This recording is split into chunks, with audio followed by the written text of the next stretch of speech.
Welcome to Salad with a Side of Fries. I'm your host, Jen Trepic, talking wellness and weight loss for real life. We're here to clear up the myths, misinformation, bad science, and marketing to teach you how to eat and how to cheat. Are you ready? I'm having salad with a side of fries. This week, we're talking about peanut butter. So November is Peanut Butter Lovers Month, and I am a peanut butter lover. Full disclosure. You are? Yeah. I feel like I have also said, you know, when they ask that question of like foods you would take, if you could take 3 foods to a deserted island or something, like I think peanut butter would be one of mine. Savory and sweet, huh? Right. I don't know what the other ones would be. Maybe French fries and cookie dough, but like, obviously I'm not living long on this deserted island. And listen, there have been times in my life where I have sat down with a spoon and a jar of peanut butter. And so, I mean, I grew up on Jif. What was your peanut butter growing up? I feel like you were Skippy. Oh, you were Jif? Okay. Yeah. But people are very particular about their peanut butter brand. Sure. I actually did not like peanut butter and jelly, but I like peanut butter and chocolate. Yeah, well, duh. Right. I mean, is there anything? I don't know. I might be judging somebody who doesn't like peanut butter and chocolate. I don't know. But so, like I said, like I've been known to sit down at times in my life with a jar of peanut butter. And there were certainly times where peanut butter was like that bingy behavior. And I would say, okay, I'm not going to keep this in my house. But today I can. And I don't have that bingy behavior with peanut butter anymore. And it's because of the natural peanut butter. It's more satisfying. And so you don't need Well, it's a whole host of things. Yeah. So let's get into it. And then there's also the piece of like, you know, well, what about other nut butters and what benefits do peanuts offer us and all that stuff. So I think for most of us, we can read the label on the peanut butter and find out what it's giving us nutritionally, right? We have a whole slew of episodes where we practice reading labels, right? The big thing to look at to determine whether or not the peanut butter is health supporting or health detracting it's looking at the ingredients. So if your peanut butter ingredients list says peanuts, period, or maybe it says peanuts, salt, period, I'm generally a fan. Me too. Yeah. If you're up for it, I even recommend going a step further for organic peanuts. Ooh, touche.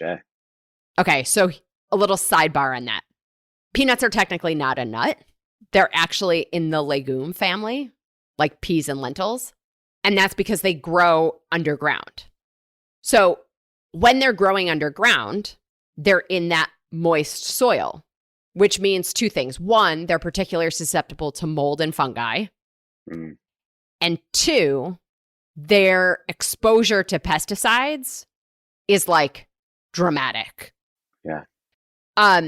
And while peanuts are generally not GMO, at least as of like 2022, most peanuts were not genetically modified, but they were sprayed with a lot of pesticides. There was one study, I think, where they found 8 different pesticides on the sample.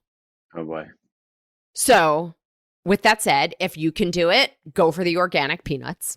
And so with that said too, if we're choosing the peanut butter that the only ingredients are peanuts or peanuts and salt, you're qualifying as like a minimally processed food, right? It's not whole because the peanuts are typically roasted and then they're ground to turn into that like spreadable consistency, right? The peanut butters that we grew up on, like Jif, and I say this with a heavy heart, they qualify as ultra processed foods. Yeah. I know. Ouch. Right? A lot of the brands that we grew up on, the ingredients list, just they don't serve us, right? And beyond not serving us, they can actually include ingredients that are harmful. Or maybe right? they've gotten worse over time as well. Right, that too. I mean, certainly sugar and high fructose corn syrup, now in an effort to sound better, they say cane sugar sometimes, right? But it's still the same. Or corn sugar is like the new version of high fructose corn syrup that's supposed to sound better. Vegetable oils, right? And trans fats.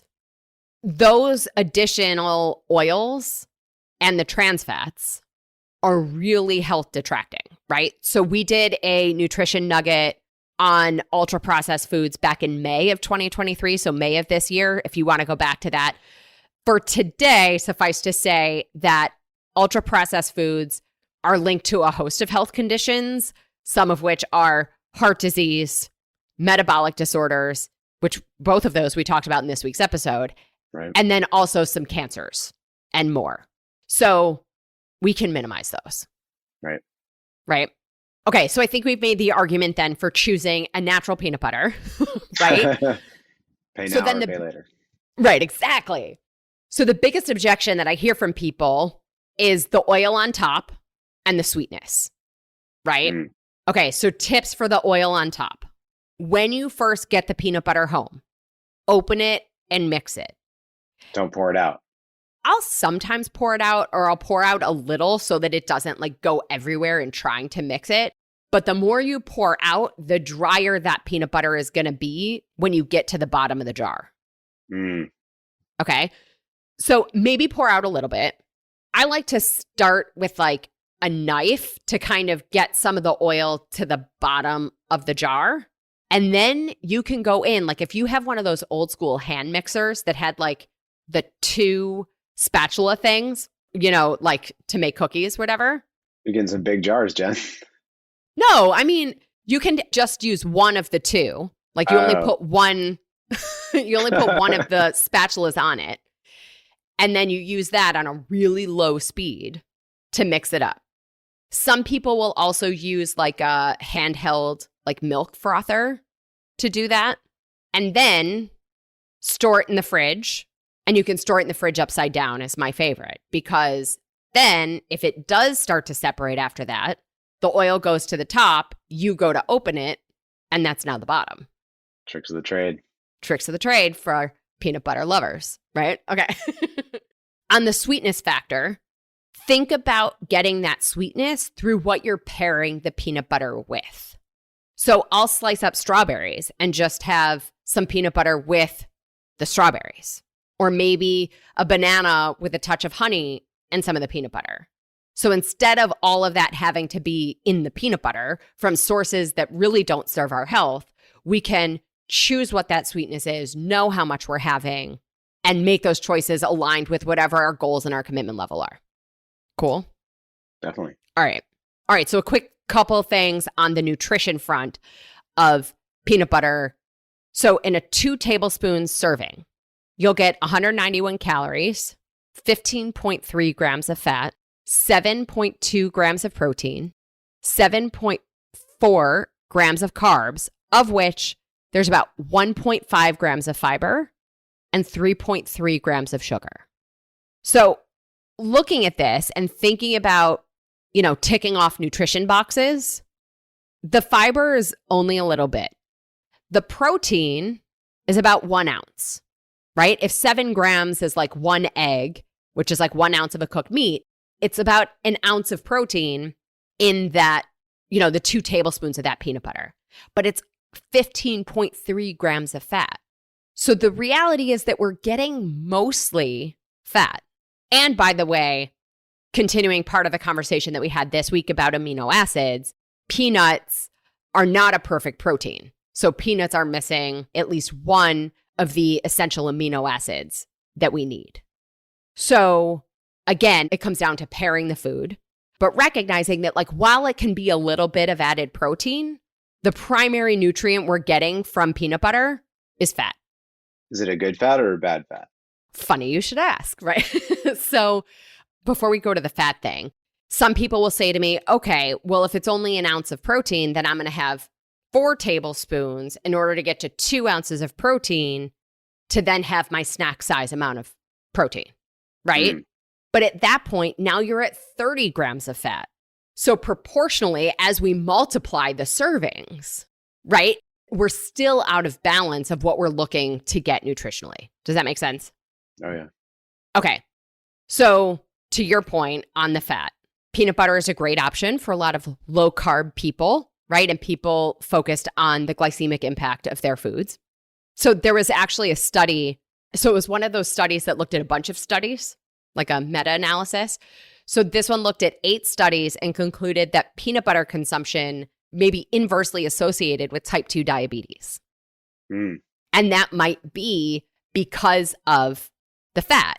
So one of the kinds of fat that's in it is called oleic acid. There are also antioxidants that might be playing a role in some of this type 2 diabetes research, but with the fat content, right? So it's mostly oleic acid. This oleic acid is a monounsaturated fat, which is the same, it's also found in olive oil. Studies do show that oleic acid can have health benefits, one of which is improved insulin sensitivity. The other kind of fat in peanuts is linoleic acid, which is an essential omega-6. Okay, so omega-6s are often what's found in vegetable oils. And linoleic acid is often found in vegetable oils. And as I'm sitting here, I'm trying to think about if we've talked about this before.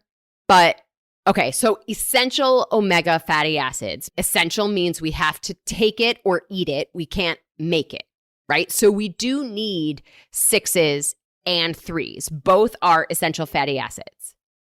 However, the body wants a particular ratio of omega-6s to omega-3s. I'm going to do a nutrition nugget just on this, I think. But Oh, yeah. I think we talked about it in a nutrition nugget on omega-3s. But so the body wants a ratio of omega-6s to omega-3s. Most people are dramatically out of whack. Right. Like somewhere, and I'm recalling this from the back of my head. So I want to say the ideal ratio is somewhere between 1-to-1 and 4-to-1 of 6s to 3s. The average person is 20 to 40 to 1. Wow. Okay. And that's because we get a lot of these vegetable oils in our everyday nutrition, eating, a Western diet, right? So the ratio is out of proportion. And when that ratio is out of proportion, it can be pro-inflammatory or increasing our risk of chronic disease. So this is the case of more is not more, right? Even though omega-6s are an essential nutrient. Okay, so where does this leave us, right? Yes, peanut butter is giving us healthful fat in moderation and mixed into a regular nutrition plan that includes other sources of fat and other sources of protein, right? Yeah. Okay, last thing, really quick on the micronutrients. Peanut butter gives us tons of vitamin E, B3, manganese, and copper. There's lots of magnesium and B6, and then a good amount of folate too. There's also biotin, vitamin B5, iron, potassium, zinc, and selenium. And there are some antioxidants. So peanuts have, it's called p-coumaric acid, which is an antioxidant that there was a study on rats that showed reduced arthritis, which is interesting. Peanut butter also has resveratrol, which we've talked about before. Resveratrol is often thought of for supporting heart health and even healthy blood sugar. I think the thing that I want to point out here is that when you're eating a couple tablespoons at a time of the peanut butter, your veggies are going to be or your fruit, right? The things that you're pairing with it are going to be a much bigger bang for the buck nutrient-wise for the micronutrients than your 2 tablespoons of peanut butter are, because that peanut butter is really giving us mostly fat, even though it has these other nutrients with it. Okay? So last thing, going back to before what I said of like, I could sit down with a jar of peanut butter, and now that I use natural peanut butter, I can keep it in my house and I don't have like the bingy behavior. And I think it's infinitely easier because the ingredients are clean, right? I think one of my favorite examples of how it's not willpower. Like, it's not you. There's nothing wrong with you. It's the chemicals in the food, and the quality of food matters. Sure, of course. Quality over quantity. Right. And so if we can choose the natural peanut butters, the organic peanut butter, if you can do it, you'll probably find that your body can respond to the presence of this food, and you will actually know when you're satisfied and when you've had enough of it. But the high fructose corn syrup and the hydrogenated oils and the way that they're formulated so that every bite doesn't taste exactly the same, it keeps you going back into the jar. It's not Good you, point. it's the food. Good All point. right, Keith, anything you want to add or any questions about peanut butter? We hit the omega-3s, the omega-6s. What about those omega-9s? Not to make this a Tesla Yeah. 369s of the universe. Right. So omega-9s are technically not essential. The body can actually make omega-9s Interesting. if you have 3s and 6s. Okay. Good question. And if your body can make certain nutrients by consuming them, whether it's peanut butter or something else, are you diminishing your body's natural response to produce those? It depends. Different things function differently in the body. The big fundamental piece is you have to give your body the building blocks to make the things. That foundation. So if we aren't giving the body raw material, it can't do it. Right. Yeah. Good questions. All right. I think we did a thing. As always, everybody, I am your host, Jen Trepeck. Connect with me on Instagram or all social media. I'm at Jen Trepeck, JenNTrepeck. Website is asaladwithasideoffries.com. You can find merch there. You can contact us there. Really, you can also contact through social media. Whatever platform makes you happy, send a message. I want to hear your takeaways, your ideas, your questions. This is also the easiest way to learn more about working with me as your health coach. Keith, thank you again for joining me. Thank you, Jen. Absolutely. We'll have to do this again. Absolutely. Okay. Of course, everybody, if you are not already, join our membership program by going to glow.fm/salad with a side of fries to show your support for this podcast, this community, and most importantly, support your health. You'll get this week's recipe for the peanut butter truffles in honor of November being Peanut Butter Lovers Month, and the article, How Metabolic Health Impacts Men's Sexual Health, in honor of Movember for men's health. Well, friends, that's it for today's episode of Salad with a Side of Fries. Congratulations for making yourself and your health a priority. Thanks so much for joining us. Be sure to click subscribe or follow on your favorite podcast platform, share us with a friend, and we'll be back next week. Always remember, you deserve it and you are worth it. Happy healthy.